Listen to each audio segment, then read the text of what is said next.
in life, you're gonna fall in love and get hurt. Treacherous women and treacherous girls, you gotta keep your eyes out for them.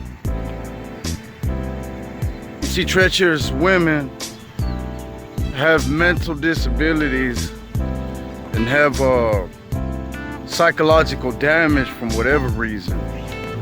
A lot of them throw it off and crazy, homie. These treacherous women, they'll try to use you, abuse you, and all of that. And same thing goes for men.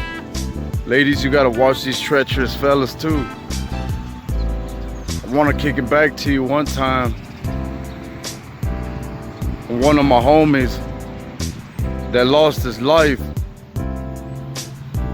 and got set up by the girl that had his kids, his baby mama. You see, his baby mama was fucking around with the dude that killed my homie. They were sneaking around, you know, fucking on the low. My homie wasn't aware of none of that shit. So he has this dude thinking he's his homeboy. You know, and they're doing all kinds of crimes together. They, you know, they're breaking the law. They're doing their thing, you know, together. So one day, he ends up getting killed, bro. Rest in peace to my boy C. And God always keep you, manito. Ends up getting killed, you know, with 16 bullet shots to the body, man. With closed casket. But this woman right here, she ended up hooking up with one of the dudes that was involved in his murder. And it just comes to show you how treacherous these women are. You know, that you think they love you, you think they're down for you, but all along inside, if you listen to your heart and your mind, homie, you'll know that that is not true. Anytime you got a treacherous partner in the relationship, you're gonna feel it deep down in your guts, homie, deep down in your soul. You know, that's your gut feeling telling you that something ain't right, you know. Unfortunately, manito didn't pay attention to that. Like many of us don't. I've made the same mistake in the past, you know, and unfortunately it cost him his life, man. I don't know all the details of everything that aspired, but I do know that she ended up hooking up with him after his funeral and started dating his ass. And you know, I don't know, this was many years ago, so I don't know what the story is now. Another homie of mine, treacherous woman, man. Talked to him like shit, dogged his ass out, treating him like a straight bitch, man. And this woman right here, you know, used him and told him straight up that she was using him. Now this right here goes to straight stupidity, you know. This is straight stupidity. If a woman flat out tells you she's only using you and she don't want you, then that should tell you everything you need to know. But his ass, he's like, no, I still want to be with her. Okay, I don't care if you're using me. And boom, what happens? She ends up fucking around and bringing dudes to her house to fuck her in her bedroom. While this dude's not gone, he comes up, he sees the whole shit go down. He wigs out, starts fucking doing all this crazy shit at the house, trying to burn it down. Ends up getting arrested for domestic violence. You know, now he's fighting the case in the court system. Treacherous women, treacherous partners in a relationship, man. You know, in life, you're gonna fall in love and you're gonna also get your heart broke. When I was 13 years old, I fell in love for the first time, homito. And it was the most beautifulest feeling I had ever felt to this day, homie. You know, it just made me really feel alive, really made me feel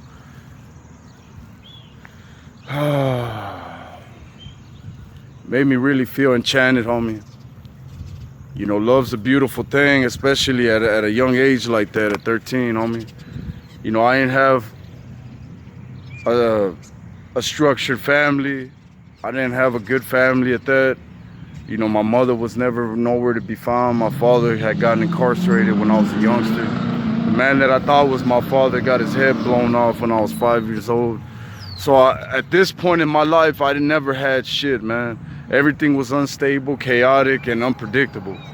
You know, there was no telling what the fuck was gonna go down. So in middle school, 6th grade, I started having a key interest for girls, you know, and started, you know, dating different girls, and it was a fun thing, you know, till I met this one. And I didn't even want her, homie. I was looking at her best friend. I was trying to get with her best friend. And her best friend kind of just threw that girl at me. She's like, well, I want to introduce you to somebody, and threw me this chick. And it was crazy, man. Like, the first time we kissed, it's like, I just immediately fell in love with her, bro. And I had kissed different girls before, you know, I had made out and all that, and nothing was like this though, nothing. And we were together for a few months, but she came from a good home. She was a good girl, had her parents and all that. So she had a good family that she was bringing her up. And I was just straight no good, homie, from the hood. She from the suburbs. She's got good parents. I got a chaotic family. You know, I curse a lot, I fight a lot, I smoke weed at this time. I started selling drugs at this time. And she would not like that. And somehow, some way, I saw myself trying to corrupt her little by little, you know, and that really made me decide one day, you know, to think really hard about what it is I wanted and where I was headed. So I made a really tough decision, and I broke up with her.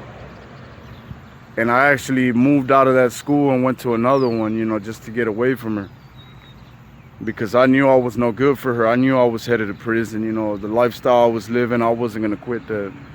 I was in love with the gangster lifestyle, and I was not gonna change for nothing, bro. And I didn't want her to get misled into becoming some kind of raunchy hood rat. So I cut her off, homie, and I moved on, you know what I'm saying? And that shit hurt me for years, homie. For a good 3 solid years, you know, that shit, I still felt her in my heart, homie. And at night, sometimes I wake up choking out, you know, from nightmares I'd have, from dreams of her. And that shit hurt me for so bad, homie. And that's just part of love, bro, but I got over it. And by the grace of God today, you know what I'm saying, it's just part of the past, a story I could tell that does not affect me, but I can still rewind the tape and think back to those days and remember all those feelings she gave me. Remember all those times that we had, all those conversations of depth, you know, all the laughs, all the cries, all the tears, all the love, all the kisses that we had, bro. There's still something that I cherish dearly in my heart. But in life, you're gonna have different partners, you know, you're gonna switch relationships up, you know, you're gonna have different partners, you know. You'll have different girlfriends, and you know, they're not all gonna be the same, homie. You know, and at this point in my life, you know, I sacrificed that true love, that feeling, because I honestly feel like you only get one of those in your lifetime, homie. Sometimes you can see the end coming closer in your relationship, and there's nothing you can do about it. The end just draws nearer and nearer. Y'all don't get along. Y'all just fighting all the time, just arguing. Just nothing's like it used to be. And you feel it deep down in your soul. Ain't nothing like it used to be. You know what I'm saying? That's when the end is near. You know, my mother and my stepdad, my other stepdad at that, they were together for damn near 20 years and just split up a few years back. And now he want to act like he don't even know me no more. You know what I'm saying? Ain't nowhere to be found when I hit him up or none of that shit. So, you know, now as a grown man, it's like I try to reach out to a lot of relatives. Even my stepdaddy, for instance, my father even, my biological father.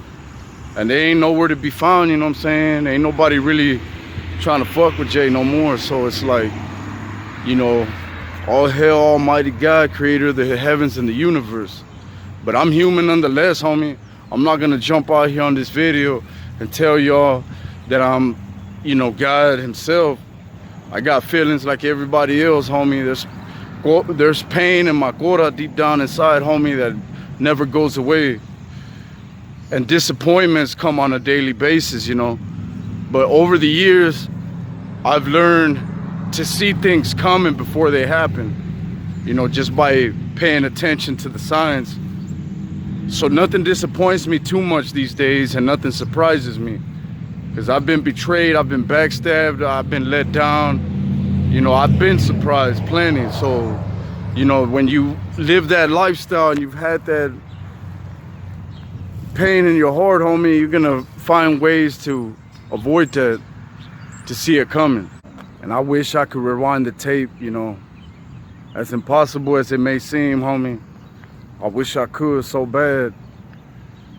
You know, rewind the tape to the days when, you know, I was rich with carnalismo, rich with the streets, rich with the homies from the streets, from my hood, from my school.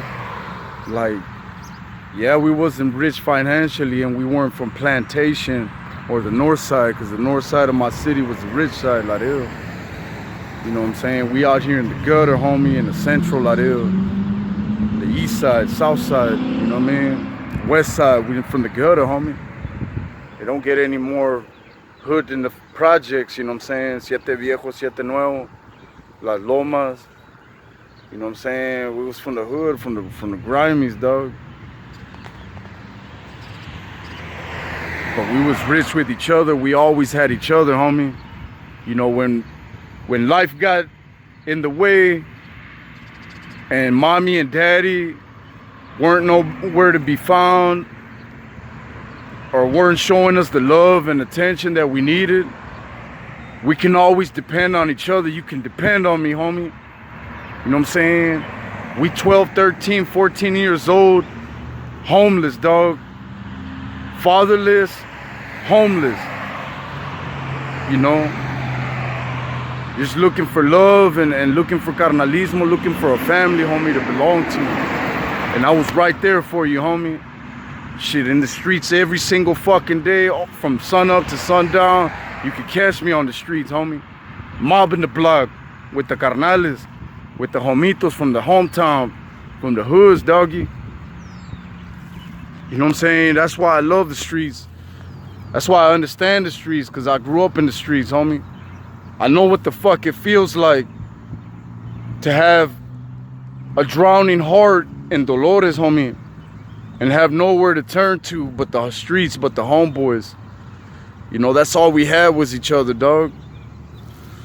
But in your life, you're gonna fall in love with different people. You're gonna have different relationships, and everything's for a season, you know. Unfortunately, the only people that I know that ever lasted, you know, forever or whatever the hell that means, is my father's parents, which is my grandmother and my grandfather. They've been together almost 50 years or something like that. Probably longer than that shit. But that's about it, homie. I don't see nobody else that just stay together like that.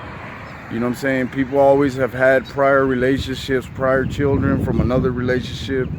You know what I mean? Everything gets watered down and it don't last forever. It'll last 10, 15, 20 years if you're lucky. Then it's over. It goes down in flames and you move on. You know, everything's for a season, homie. You know what I'm saying? But I know one thing. If you ain't got no kids tying you down to a relationship, man, and it's toxic for you, and you're getting more pain than love, more pain than anything, then it's time to cut ties with that and move on, homie. Don't go out like a sucker in these streets, homie. Don't lose your life out here on these streets for treacherous women. With all that said, it's your boy Jaime G. I'll holler at y'all next time, homito. I'm Moa.